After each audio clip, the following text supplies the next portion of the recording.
여러분 안녕하십니까? 목요일 아침 뉴스 퍼레이드 황병준입니다. 어제 실시된 미국 대선, 그야말로 트럼프 후보의 압승이었습니다. 트럼프는 경합주 7곳에서 모두 승리하고 최종 확보한 선거인단이 300명을 훌쩍 넘을 전망입니다. 전체 득표까지 해리스 후보를 압도했는데 워싱턴 특파원 연결해 현지 분위기 알아보겠습니다. 이태영 특파원, 박빙 승부가 될 거란 예상과 달리 트럼프 압승으로 끝났네요. 네, 이제 곧 주인이 바뀌게 될 백악관 앞에 나와 있습니다. 이 초박빙이라는 예상을 띄었고 트럼프가 선거인단 300명 이상을 확보하며 압승했습니다. 아직 개표가 진행 중이지만 경합주 애리조나와 네바다에서도 약 5%포인트 차이로 앞서고 있어 사실상 경합주 7곳을 모두 가져갈 것으로 보입니다. 전체 개표가 끝나게 되면 트럼프는 선거인단 312명, 그리고 해리스는 선거인단 226명을 각각 가져갈 것으로 전망됩니다. 트럼프는 일반 투표에서도 51% 득표를 기록해 해리스 47.5%를 앞섰습니다. 공화당 후보가 선거인단과 전체 득표에서도 승리한 것은 2004년 조지 W. 부시 이후로 처음입니다. 트럼프는 78세 재선에 성공하면서 역사상 최고령 대통령이자 역대 두 번째 징검다리 재선에 성공한 대통령이 됐습니다. 네, 그렇군요. 해리스도 패배를 인정하고 승복 연설을 했다고요? 네, 해리스는 오늘 트럼프 후보에게 당선 축하 전화를 하고 대선에서 패배를 인정했습니다. 투표 당일 지지자 앞에 모습을 드러내지 않았다가 하루가 지나자 공식 패배를 수용했습니다. 해리스는 한국 시간으로 오전 6시 20분부터 약 20분간 모교인 워싱턴 DC 하워드대에서 승복 연설을 진행했습니다. 해리스는 지지자들에게 감사 인사를 전했는데 선거 결과를 수용한다며 평화롭게 권력을 이양하겠다고 밝혔습니다. 해리스는 눈물을 글썽이며 미국의 미래를 위한 꿈을 멈추지 말아야 한다며 트럼프 행정부의 통합을 요구했습니다. 러닝메이트 월즈 부통령 후보는 결국 눈물을 쏟았습니다.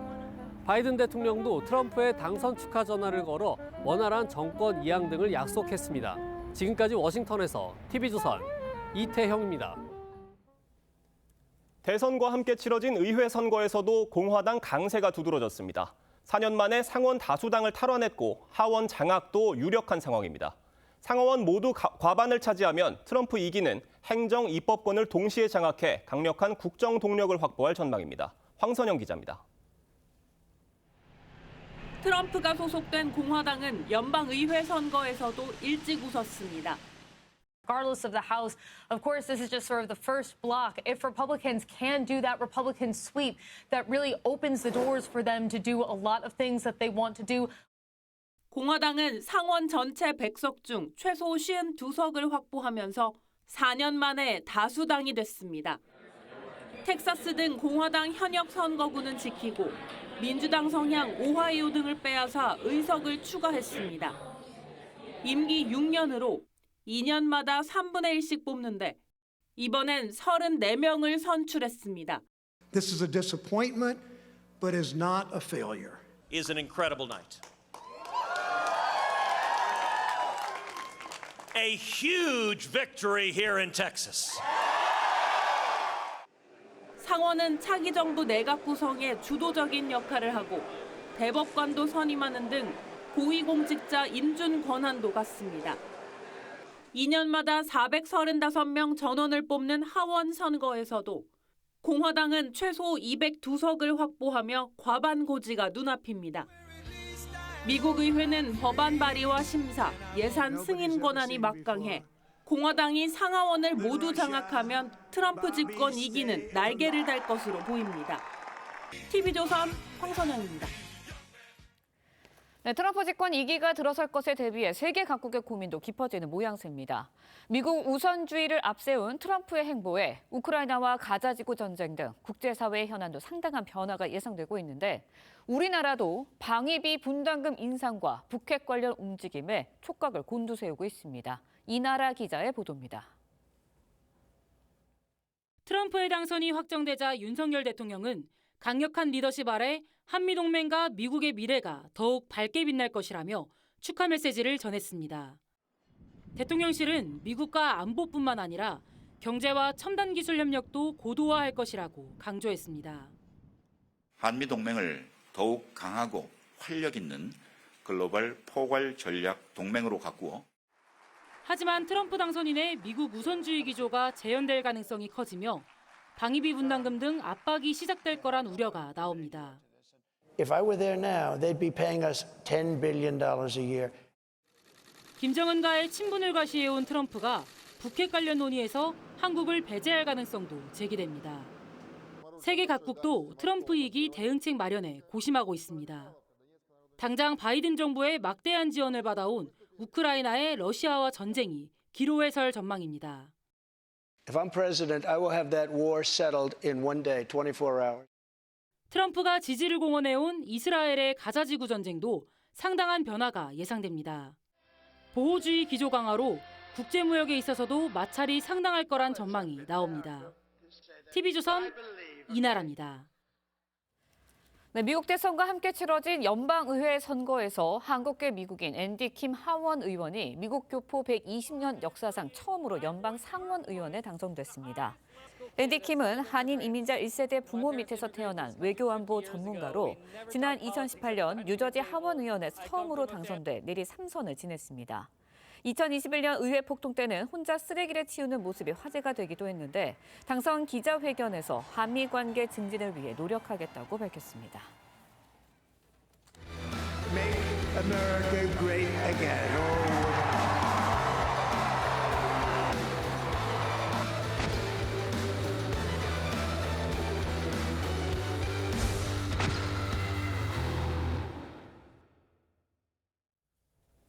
트럼프 전 대통령이 재집권에 성공하면서 더욱 강력한 미국 우선주의 정책이 펼쳐질 것으로 보입니다. 네, 전문가 두 분과 함께 이번 선거 결과 또 한반도 정세와 국제사회에 미칠 파장 자세히 짚어보도록 하겠습니다. 박원곤 이화여대 교수, 김재천 서강대 국제대학원 교수 함께합니다.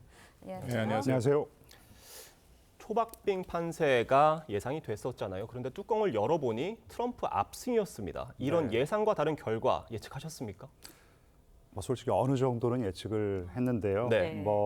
여러 가지 이유가 있겠지만 제가 조금 선거 기간 내내 눈여겨봤던 여론조사 결과가 하나 있습니다. 뉴욕 타임스에서 한 2, 3개월 전에 내놓은 여론조사 결과인데요. 유권자들에게 물어봅니다. 지금 미국의 현 상황에 대해서 만족스러워하느냐, 불만족스러워하느냐. 불만족스럽다라고 대답한 응답자가 한 63, 64% 나왔습니다. 그게 경제 문제였던 아니면 이민 문제였던. 그러면은 이번 행정부에서 다음 행정부의 큰 변화를 만들어내야 될 거라고 생각하냐 했더니 그렇다고 대답한 사람이 또 한 64% 정도 나왔어요. 누가 그런 큰 변화를 만들어낼 거라고 생각하느냐. 트럼프가 한 53, 54 나오고 해리스는 절반도 안 되는 23%인가 나왔던 기억이 납니다. 네. 그렇다면은 해리스가 빨리 이 조 바이든과는 차별화된 해리스만의 비전과 해리스만의 정책을 내놓을 수 있었어야 됐어요. 근데 제가 한 언론 인터뷰를 지금 기억하는데요. 해리스가 언론 인터뷰에서 그러니까 이제 진행자가 이렇게 물어봅니다. 당신은 조 바이든 행정부에서부터 다른 어떤 정책이 무엇이냐. 그랬더니 하늘을 멍하게 쳐다본 다음에 특별한 게 없는 것 같은데 이런 답을 한 거예요. 그러니까 이제 트럼프 쪽에서는 계속해서 그 영상을 광고에 사용을 갖다 해서요. 그냥 해리스 당신은 조 바이든이 아니라 여자 조 바이든이라고 이제 비판을 했는데 상당히 주효했던 것 같습니다. 네, 바이든 정부의 차별성에서 좀 차별을 두지 못한 점이 패착의 원인이다 뭐 이런 말씀해 주셨는데 트럼프의 승리 예상하셨나요? 그 정도의 모습은 보였습니다. 왜냐하면 이번 선거는 민주당한테 기울어진 운동장이었어요. 처음부터 시작이. 왜냐하면 유권자들 출구조사 때 질문해 봤더니 가장 중요하게 생각하는 문제를 얘기했다. 경제가 있고 또 하나는 법과 치안이 있습니다. 그 위에 뒤에 이제 낙태 같은 것들이 있는데 경제는 바이든 행정부 입장에서는 좀 억울함이 있죠. 왜냐하면은 나름대로 노력해서 인플레이션을 이전보다 잡은 것은 맞고 소비자 물가지수나 여러 가지 경제 지표가 잘 나온 건 맞는데 미국 유권자들 입장에서는 트럼프 시대는 예를 들어 이런 겁니다. 트럼프 시대에는 우유 한 통을 5,000원 주고 샀는데 이게 바이든 넘어가니까 한 2만 원까지 갔다가 지금 10,000원으로 떨어졌다. 그런 얘기거든요. 또 여전히 미국 유권자 입장에서 그때가 경제가 훨씬 좋았는데 하다 보니까 사실상 경제를 다루는 그 퍼센테이지를 보니까 거의 두 자리 숫자 이상으로 트럼프가 더 잘한다라고 얘기가 나왔고요. 또 하나는 법과 치안의 문제입니다. 미국 내에서 이게 불법 이민자 문제 같이 다 포함되어 있는데 심각하거든요. 나름대로.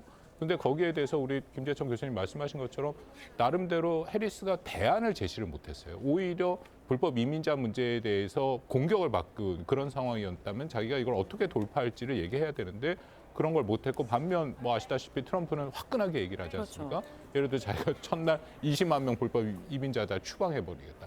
핵심 의제 두 개에서 확실하게 민주당이 기울어진 운동장이었는데 해리스가 적절한 대안을 제시하지 못한 것이 패인 중에 하나라고 생각합니다. 네. 트럼프가 이긴 이유, 그러니까 해리스가 패배한 이유 여러 가지 분석을 해주셨는데 예상보다 큰 격차로 졌다는 분석이에요. 네. 이유가 구체적으로 뭐라고 분석하십니까? 아까도 말씀드렸지만 여러 가지 이유가 있을 것 같은데요. 가장 중요한 좀 관전 포인트 중에 하나는 지금 미국 정치 어떤 이 지지자층의 재배열, 재배치, 영어로는 이제 리얼라이먼트라고 하는데 이게 지금 발생하고 그게 이제 고착화됐습니다. 뭐 대표적으로 민주당의 정말 믿음직스러웠던 지지자층이라고 할 수 있는 저소득층, 노동자 계층이 이제는 오히려 트럼프의 공화당의 정말 믿음직스러운 우군이 된 것이에요. 네. 이게 이제 굉장히 민주당에게는 뼈 아프고요. 이번에도 저소득층, 노동자 계층이 결집해서 트럼프에게 표를 몰아줬을 것이라고 생각합니다.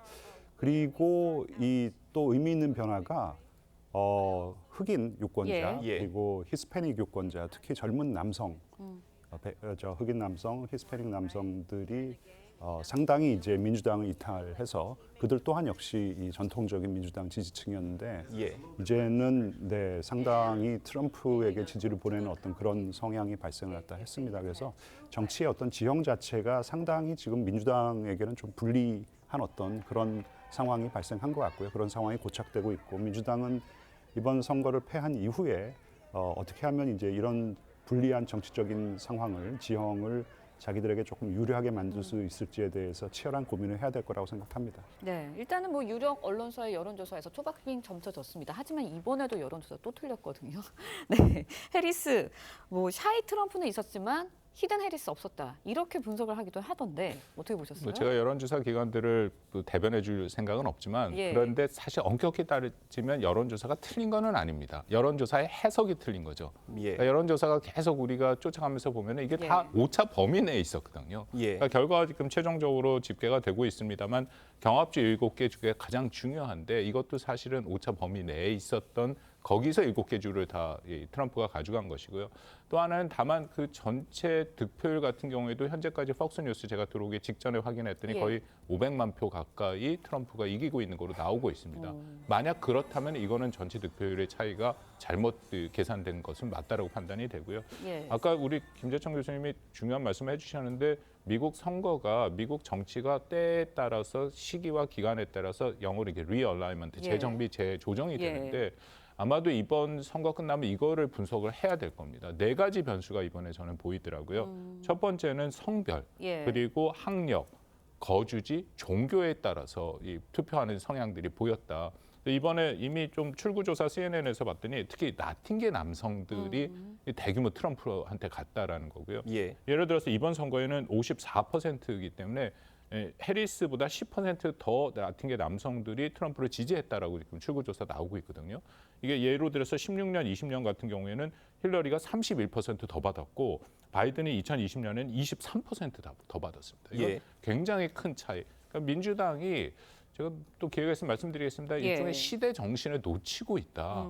왜 자신들이 이것을 지고 있는지에 대한 면밀한 그런 검토가 사실은 답이 좀 있는데 이번에 그런 것들을 놓침으로써 원래 민주당의 정체성인 서민정당, 노동자를 대변하는 것을 다 놓쳤다라고 볼 수 있는 것이죠. 네, 그렇다면요. 짧게 여쭤볼게요. 낙태권 이슈도 결국은 그렇게 지지를 받지 못했던 거라고 그렇습니다. 봐야 될까요? 왜냐하면 낙태권 이슈도 중요한 문제이긴 한데 이 낙태권은 로 앤 웨이드라고 해서 대법원 판결이 나왔잖아요. 그다음에 각 주에서 이번에 판결을 내게 돼 있습니다. 그래서 아리조나나 네바다 같은 경우에는 경합주로 이번에 투표가 가능하게 되는데 이건 지방 이슈가 돼버린 거죠. 그래서 뭐 해리스가 얘기하는 것처럼 트럼프가 돼서 전국 규모의 낙태를 금지하는 법을 통과시킨다. 현실성이 없는 얘기를 했기 때문에 그게 그렇게 크게 와닿지 않았다라고 생각이 됩니다.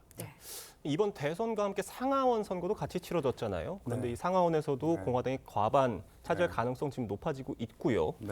그렇게 되면 트럼프 대통령과 이제 또 입법권과 행정권 동시에 장악하게 되는 건데 어떤 영향이 있을 것으로 보십니까?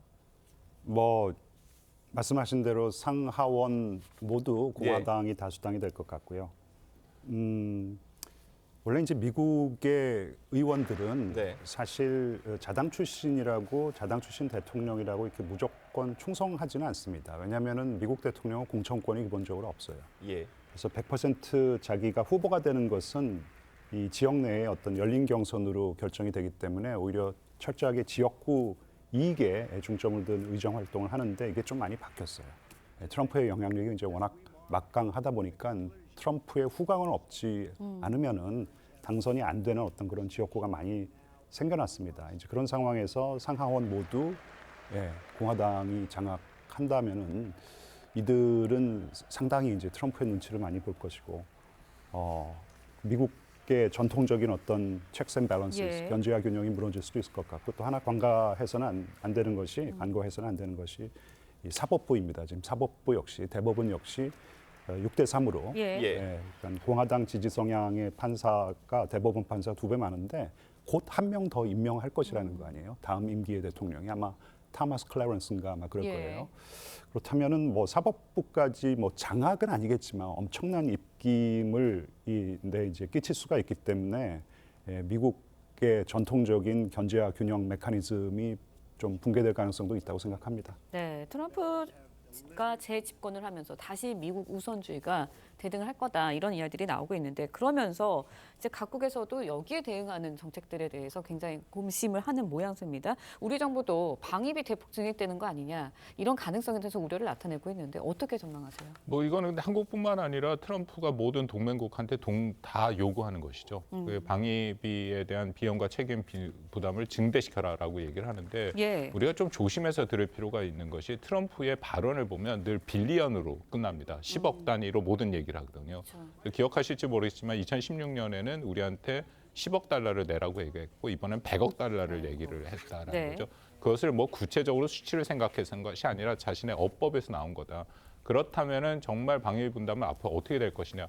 분명히 더 인상과 책임을 요구할 가능성은 있는데 이제 그것에 대해서 우리가 어떻게 대응하느냐가 매우 중요한 상황이라고 판단이 됩니다. 그런 면에서 얼마 전에 통과된 12차 이 방위 분담 협정 SMA는 의미가 있다 생각하고요.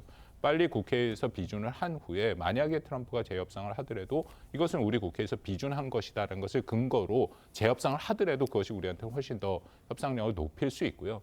만약에 그런 재협상이 아니라 연합훈련이나 전략자산 전개비용 같은 걸 요구한다면 그것도 좀 전향적으로 생각할 필요가 있습니다.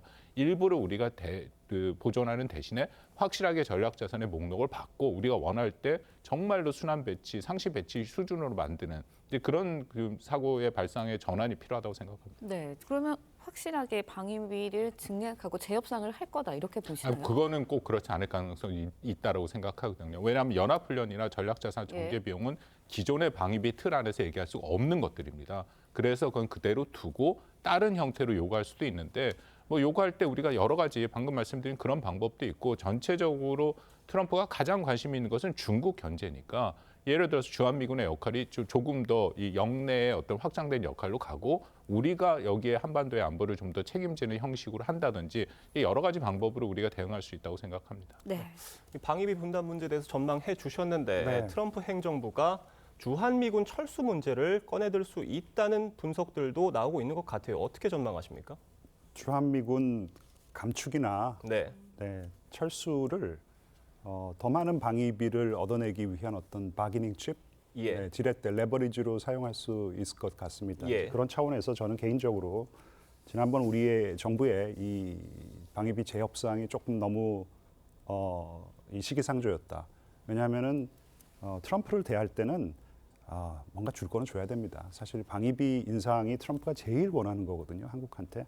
그러면 이거는 트럼프한테 줘야 돼요. 그러니까 우리가 뭐 자발적으로 조금 뭐 재협상 해가지고 이만큼 올려놨으니까 이거 건드지 마죠. 그러면 안 통합니다. 제가 생각하기엔 트럼프는요, 그냥 지금 있는 상황에서 그냥 10배 더 얹어 뭐 이런 식으로 나올 거기 때문에 우리가 뭐 13조로 다 내야 된다는 건 아니지만은 트럼프의 공이 될 수 있도록 그런 어떤 전략적인 마인드를 가지고 있었어야 되는데 조금 그러지 못한 것 같고 오히려 방위비를 갖다가 이제 우리가 낼 테니까 혹시라도 이 주한미군 감축이나 철수 그리고 이제 연합훈련 축소나 뭐 폐지 이런 거를 우리가 예방할 수 있었던 어떤 그런 협상 마인드를 가지고 있어야 되는 게 아닌가 생각합니다. 네. 하나만 더 질문 드려보면 사실 저희가 발붙이고 사는 이 한반도 문제가 저희에겐 가장 중요한 문제가 될 수 있을 것 같은데 이 북핵 문제와 관련해서도 트럼프 대통령이 김정은 위원장과 또다시 만나는 장면이 연출될 수도 있을 거다 이렇게 전망도 하시나요? 충분히 가능하다고 생각합니다. 예. 정상 외교는 분명히 가동을 할 것이고 그게 언제가 되는지 일단은 우크라이나 전쟁 상황을 조금 거기에 이제 좀 적어도 휴전 안을 가지고 이제 전쟁을 좀 중단시키려고 할 것인데 한반도에서는 일단 뭐 북한과 이제 핵 협상을 하겠다라는 것보다는 이제 기본적으로 이런 생각인 것 같아요. 이게 이제 북한이 정말 어마무시한 핵무기 국가가 됐는데 그런 국가의 지도자와 내가 잘 지내는 게 뭐가 잘못이냐. 그러나 북한이 가지고 있는 핵과 탄도미사일이 우리의 위협만 안 되면 되는 거 아니냐.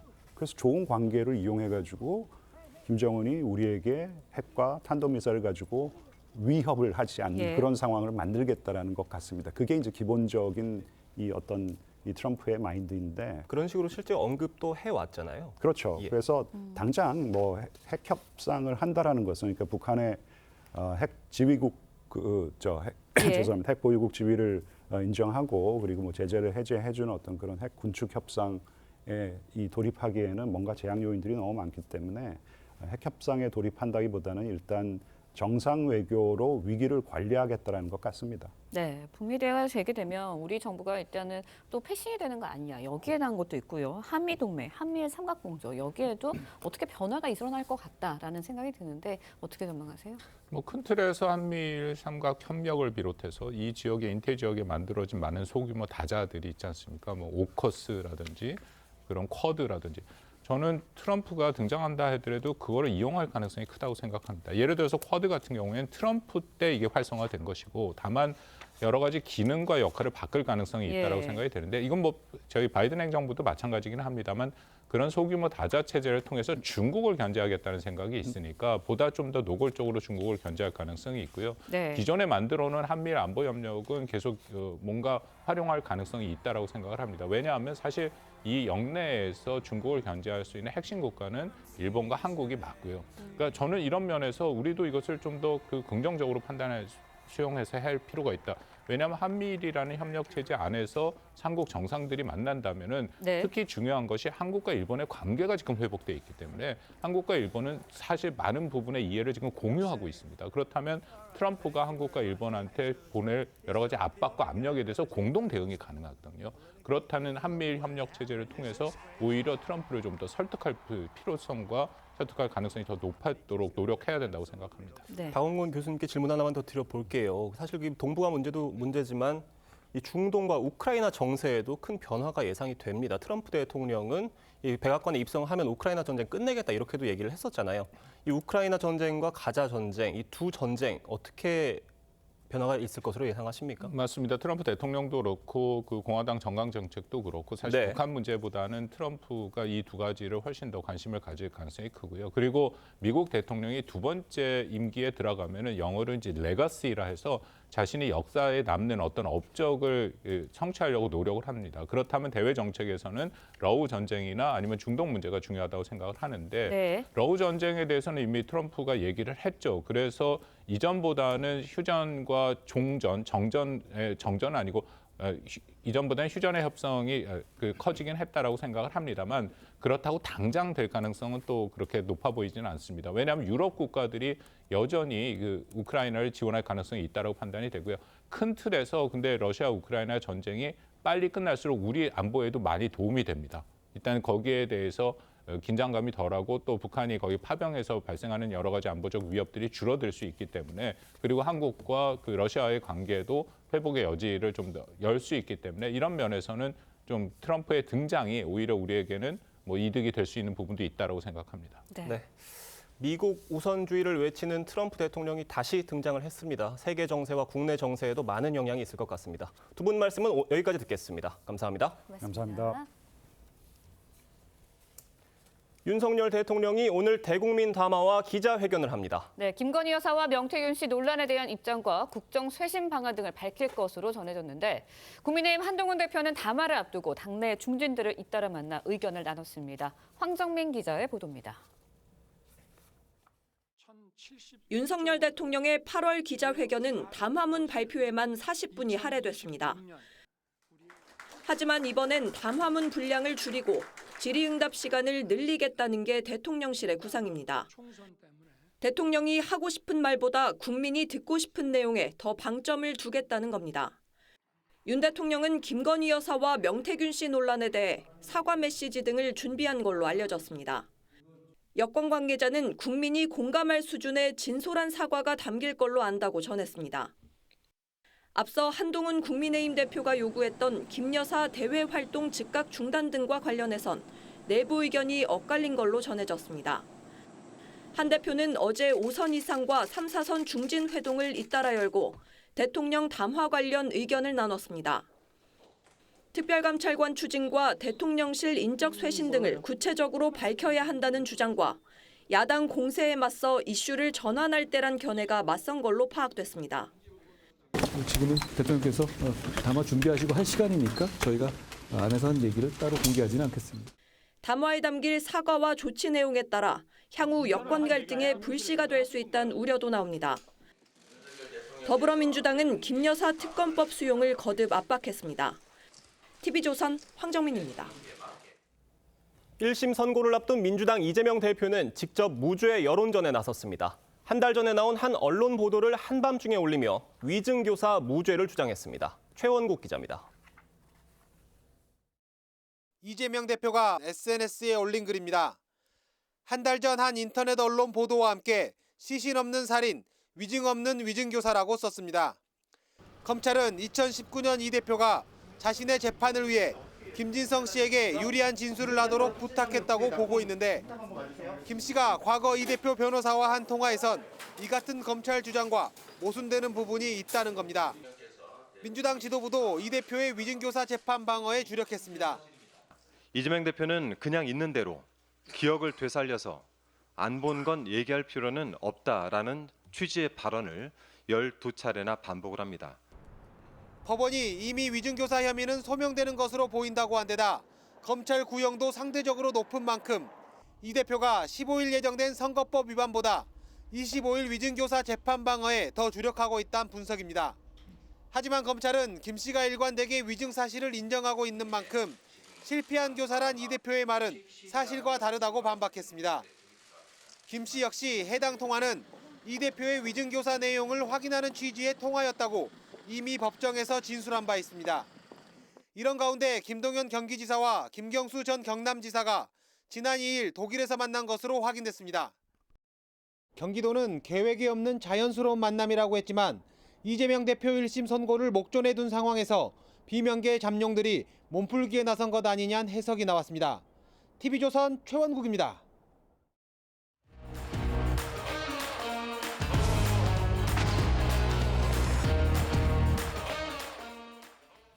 정치권 소식 짚어보는 아침의 맞수 시간입니다. 오늘의 정치 맞수 김민수 국민의힘 전 대변인, 강성필 민주당 국민소통위 부위원장 나오셨습니다. 안녕하세요. 안녕하세요. 오늘 오전 10시입니다. 윤석열 대통령 기자회견과 대국민 담화 예정이 돼 있고요. 질의응답도 하는데 질의 내용, 횟수, 시간 제한 두지 않고 한다고 합니다. 어떤 내용 나올 걸로 보십니까? 먼저 일단 크게 좀 4가지 정도로 볼 수 있을까 싶지 않습니까? 예.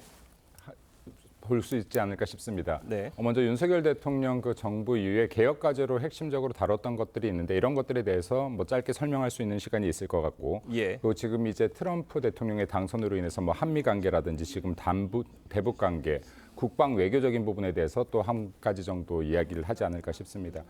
그리고 지금 민주당에서 계속해서 이제 그 공약해왔던 김건희 여사나 명태균에 대한 부분에 대해서는 기자분들의 질의에 대해서 답변을 끊임없이 하겠다라고 하셨기 때문에 이 부분에 대한 논란도 충분히 설명을 할 수 있는 기회를 가지지 않을까 생각되고요. 그리고 또 당정 관계에 대한 부분들에 대해서도 이야기하지 않을까. 그래서 크게 4가지 정도가 이렇게 주안점이 되지 않을까 생각됩니다. 네.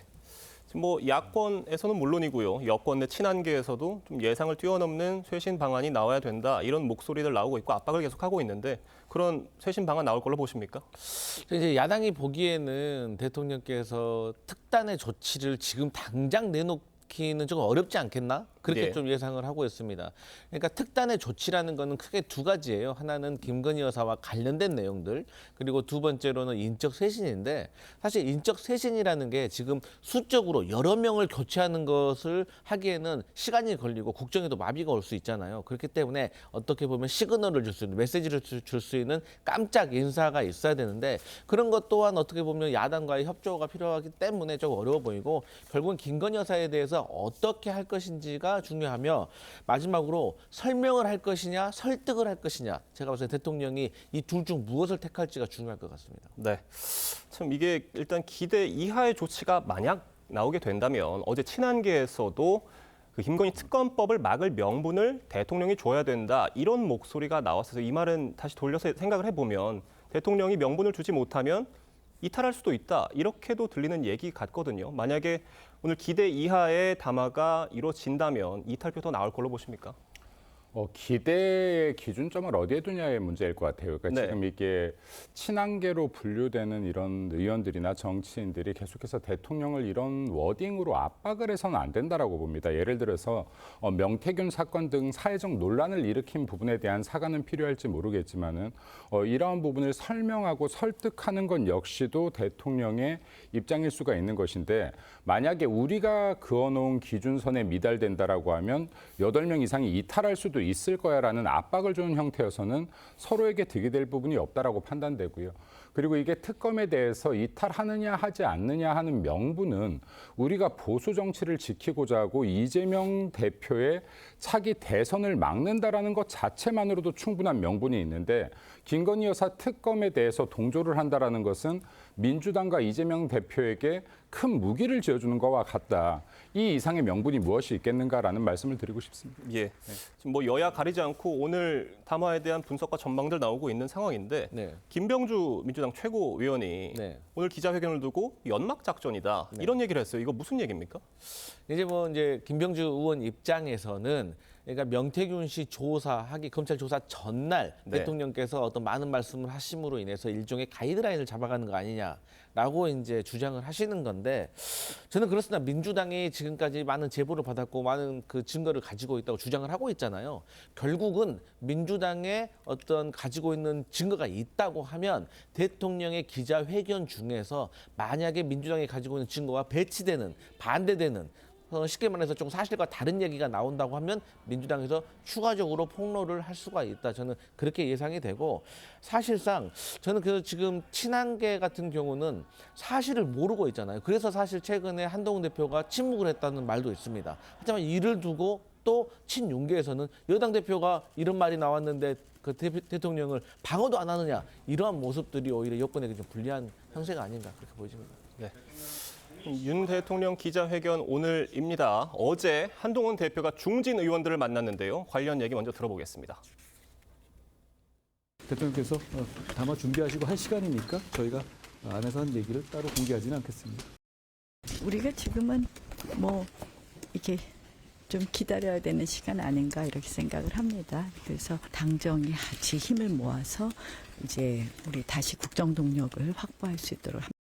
국민들의 그 눈높이에 맞는 담화문과 기자회견이 될 것인가 하는 우려, 그 기대는 그 수준을 또 맞출 수도 있지 않을까 하는 기대.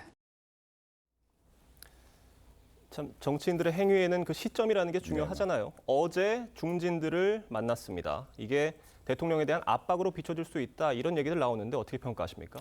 비언어적 표현을 했다라고 보여집니다. 그러니까 방금 말씀하셨던 것처럼 대통령에게는 충분히 압박하는 모습으로 비춰질 수 있을 것 같은데 지금 대통령이 대국민 담화를 앞두고 하루 전인데요.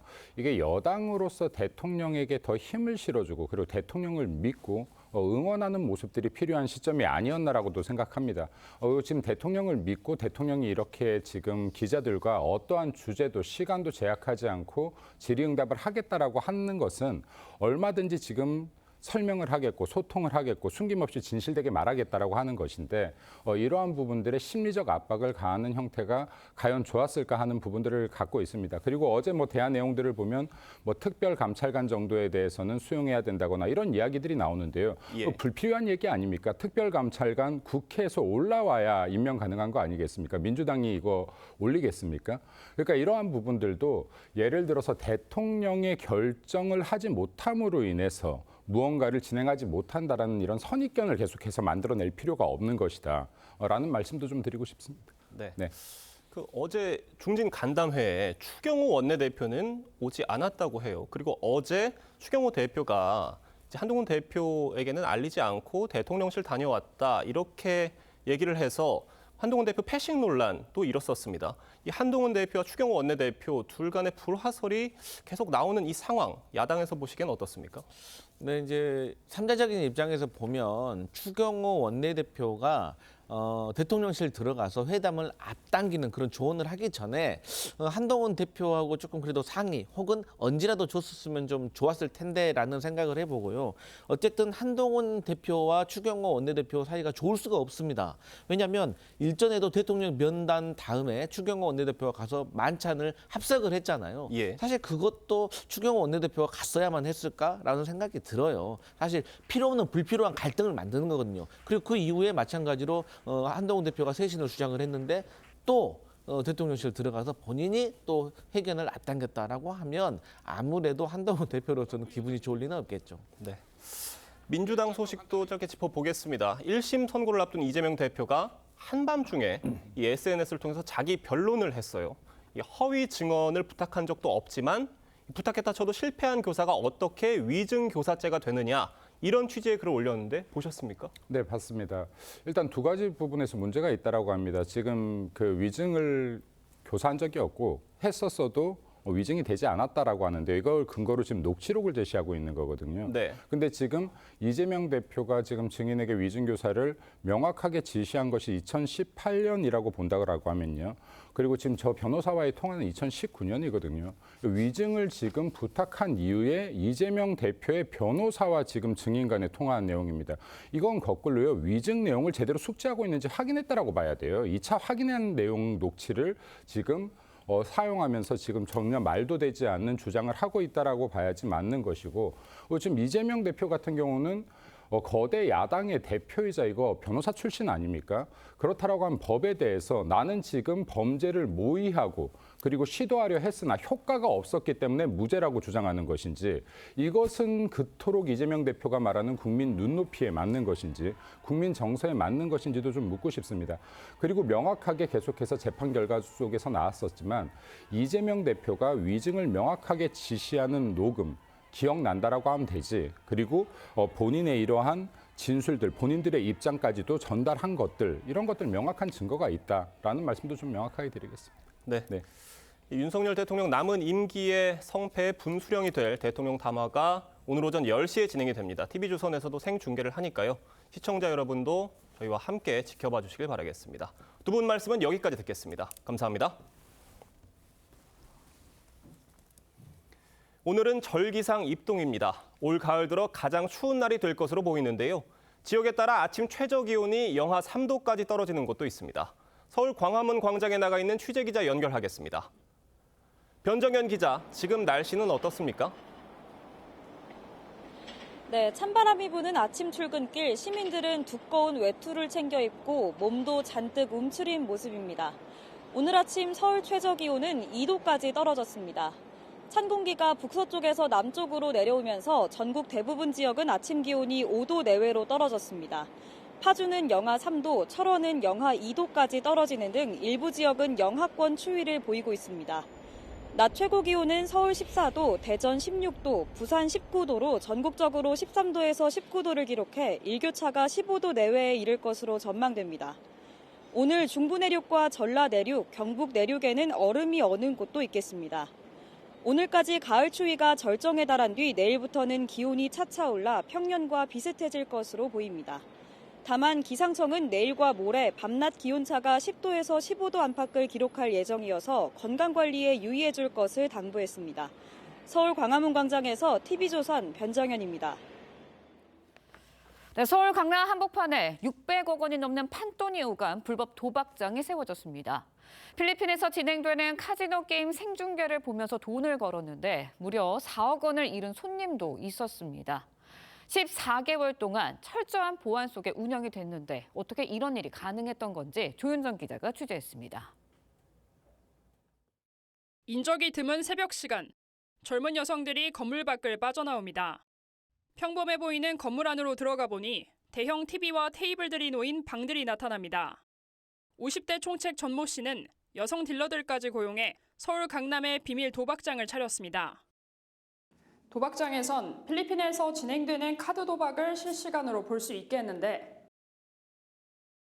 손님들은 이 게임을 보고 돈을 베팅했습니다. 여성 딜러들은 칩을 나눠주고 추임새를 넣으며 손님들이 도박에 몰입하도록 했습니다. 지난해 6월부터 14달 동안 판돈 650억 원이 오갔는데 4억 원을 잃은 손님도 있었습니다. 일당은 4달에서 5달마다 도박장을 통째로 옮겨다니며 단속을 피했습니다. 외부에 사설 CCTV를 설치, 외부를 감시하며 외부인 출입을 철저히 통제함으로써 단속을 피하는 방법으로 하지만 잠복경찰이 배달 음식이 들어가는 틈을 노려 현장을 급습하면서 불법 도박장의 실체가 드러났습니다. 경찰은 총책 전 씨를 구속하고 딜러와 종업원 20명, 도박 손님 13명을 불구속 송치했습니다. 또 필리핀에서 영상을 송출한 일당을 추적 중입니다. TV조선 조윤정입니다.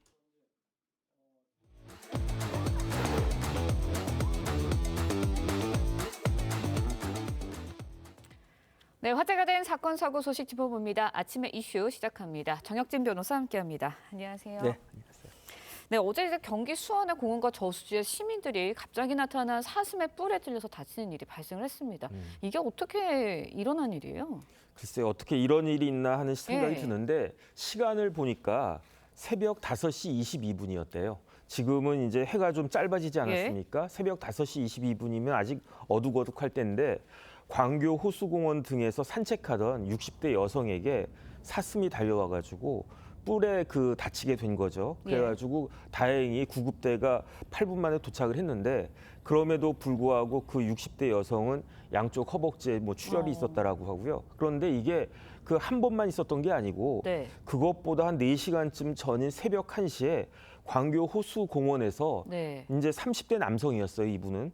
그런데 이제 쭉 호수공원 보다 보니까 저기 사슴이 좀 큰 사슴이 있구나 이렇게 지켜보면서 가고 있었는데 갑자기 그 사슴이 돌진을 해가지고 그래서 그 30대 남성을 들이받았다는 이야기죠. 아이고. 그래서 건장한 30대 남성이 수미터가 날아갈 정도로 그런 충격이 있었고요. 이분은 조금 더 많이 다치신 것 같아요. 복부 등을 다쳐가지고 아주대 병원에 이제 새벽에 봉합 치료를 받으셨다. 이런 일이 벌어졌다는 겁니다. 네, 시민이 2명이나 다쳤습니다. 사슴에게 습격당해서 부상을 입은 시민들의 목소리 직접 들어보시죠. 호수 가로지러 가던 중에 딱 사슴을 갑자기 발견했어요. 가고 있다가 갑자기 이 친구가 갑자기 멈춰 저를 응시를 하고 있더라고요. 다가가려고 하거나 만지려고 이런 게 아니었고 지나가겠지 했는데 갑자기 저를 박은 거예요. 들이받는 거예요. 그래가지고 저도 그때 쓰러지고 많이 놀랐죠. 그때 그냥 놀란 것도 둘째치고 너무 이대로 갔다 정말 목숨이 위험할 수 있을 것 같은 생각 들어가지고 네, 들으신 것처럼 상당히 위험했던 순간이었지 않나라는 생각이 드는데 사슴이 도대체 어디서 내려온 건가요? 글쎄요, 그 사슴이 술록이라고 표현하기도 했고, 그다음 피해자가 얼핏 봤을 때는 자동차만 했다라고 그래요. 이제 큰 자동차는 아니고 경차 크기 그 정도 사슴이었다라고 하는데 그러면 우리나라에 야생 사슴은 사실 없지 않습니까? 그렇다라고 하면은 사슴 농장에서 이렇게 탈출한 그런 사슴이 아닐까. 사슴 농장들은 있으니까. 그런데 여기가 경기도 광교 이런 쪽이었기 때문에 사슴 농장이 부근에는 없었다는 거거든요. 그렇다라고 하면 혹시 사슴으로 오인한 다른 동물이 아닐까 이런 생각이 드는데 어쨌든 피해가 벌써 2명이나 이제 발생했기 때문에 여기에 대해서 좀 잘 찾아가지고 조치가 취해져야 되는 것이 아닌가 싶습니다. 네, 일단은 사슴이 포획되진 않은 상황입니다. 그렇다 보니까 포획을 해야 되는데 법적으로는 포획하는데 또 문제가 생길 수가 있다고요? 그래서 우리나라에 야생동물법이 있어요. 야생동물 보호 및 관리에 관한 법률이 있는데 거기 8조에 보면 야생동물을 학대하면 안 된다고 되어 있어요. 그러니까 정당한 사유 없이 포획하는 것도 야생동물의 학대에 해당이 되고 예. 이 규정을 위반한 경우에는 2년 이하 징역이나 2천만 원 이하 벌금에 처해질 수가 있고요. 그런데 이와 같이 야생동물을 정식적으로 합법적으로 포획하는 방법은 첫 번째는 수렵이 있습니다. 그러니까 이제 그 수렵장 설정된 수렵장에서 네. 수렵동물로 지정된 그 동물에 대해서 면허를 가지고 해야 되는데 지금 뭐 그 광교나 이런 데가 수렵장으로 설정될 수는 없으니까 그렇다라면 볼 수 있는 게 뭐냐면은 이 야생동물법에 의하면은 네. 유해 야생동물과 관련해 가지고는 포획 허가를 할 수 있다라 이렇게 되어 있단 말이죠. 네. 그러면 어떤 동물이 유해한 야생동물인가 뭐 구체적으로 뭐 사슴이다 멧돼지다 이렇게 지정해 놓지는 않고요.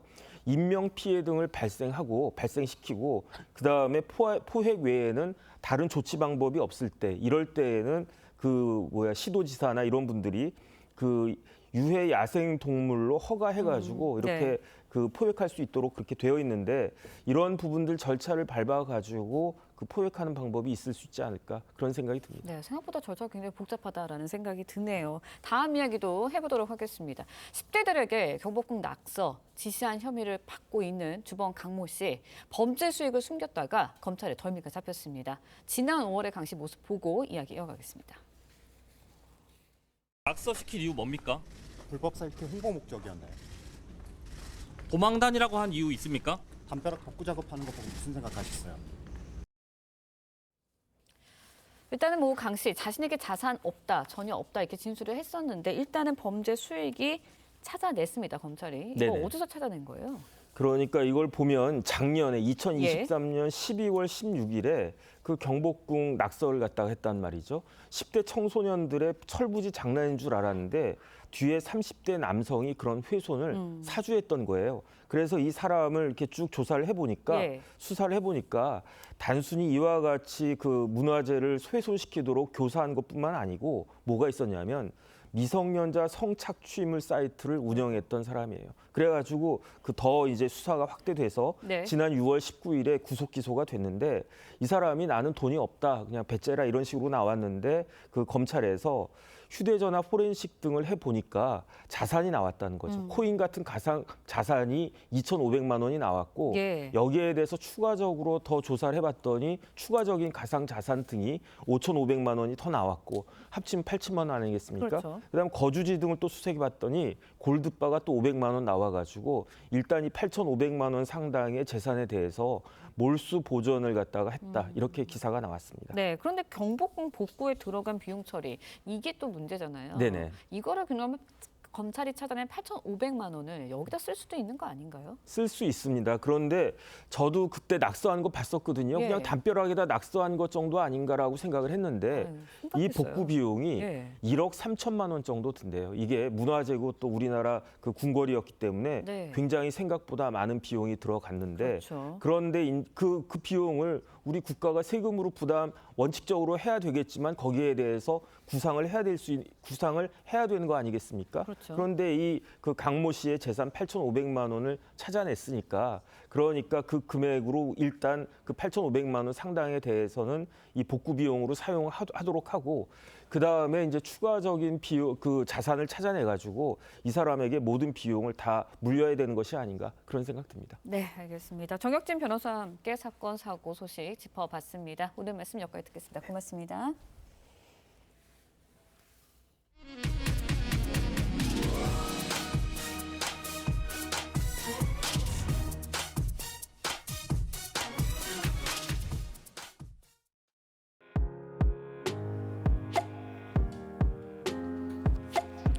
렌즈에 담긴 그 순간 그 의미를 짚어보는 시간이죠. 사진 기자가 선택한 아침의 한 장입니다. 오늘은 조선일보 사진부 이태경 기자와 함께합니다. 안녕하세요. 오늘 아침에 볼 사진 어떤 건가요? 네, 이탈리아의 명소인 트레비 분수인데요. 이 트레비 분수가 보수 작업에 들어갔습니다. 현장 모습 사진으로 만나보겠습니다. 트레비 분수는 분수에 동전을 던지는 것으로 유명한 이탈리아 로마의 명소입니다. 이 분수가 대대적인 공사에 들어가면서 분수 안에 물이 모두 빠진 모습인데요. 분수 앞에 작은 직사각형 모양의 플라스틱 수조가 임시로 등장했습니다. 관광객들은 아쉬운 대로 분수를 등지고 임시 수조에 동전을 던져놨습니다. 네, 공사 중인데도 꽤 많은 사람들이 모인 것 같은데요. 그런데 왜 이렇게 동전을 던지는 건가요?